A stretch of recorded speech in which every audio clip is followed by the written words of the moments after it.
Americans woke up this morning with tragic news and felt heavy hearts as they considered that individuals who have served in our diplomatic corps were brutally murdered across the world.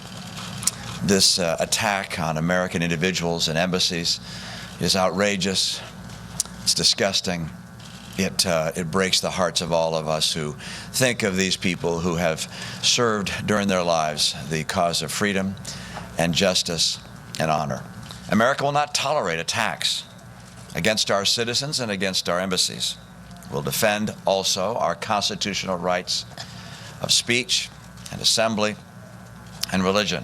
The attacks in Libya and Egypt underscore that the world remains a dangerous place and that American leadership is still sorely needed.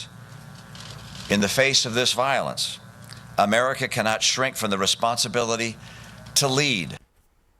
Well, that was Governor Romney raising some questions about the security in the day after our attack on our consulate, the attack on our consulate in Benghazi that killed 4 Americans, including Ambassador Chris Stevens. But today we have a dramatic interview from the former head of the Special Forces security team in Libya. This guy is speaking out. His name is Lieutenant Colonel Andrew Wood, and he spoke with CBS News, saying that there were serious worries about security in Libya in the weeks ahead of this attack.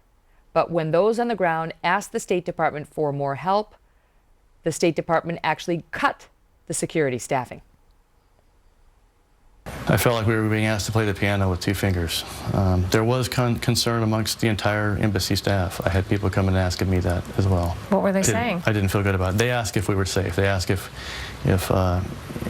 what was going to happen, and I could only answer that what we were being told was they're working on it. They'll get us more, but I never saw that. For the environment we had, we felt we needed more, not less.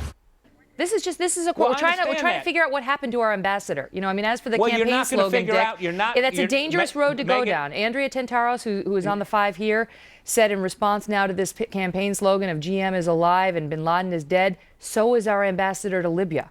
And we have to find out how that happened. And that, you know, partisan stripes aside, Dick, does it concern you that this guy, Colonel Wood, who was the head of the security forces in Libya, is coming out and saying that they asked if they were safe. They asked what was going to happen. All I could say was we were being told they're working on it. They'll get us more, but I never saw that.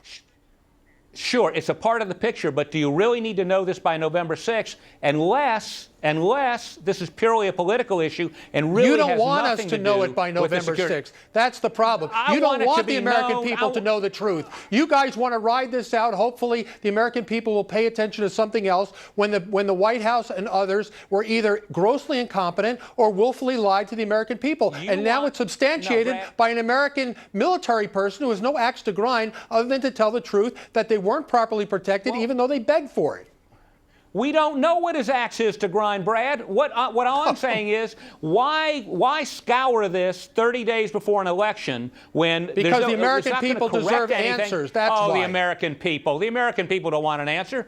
You Republicans want to make sure this becomes an issue so that we lose focus on Afghanistan, Iraq, Mitt Romney going to London and insulting our allies there, having no foreign policy. This is about distraction.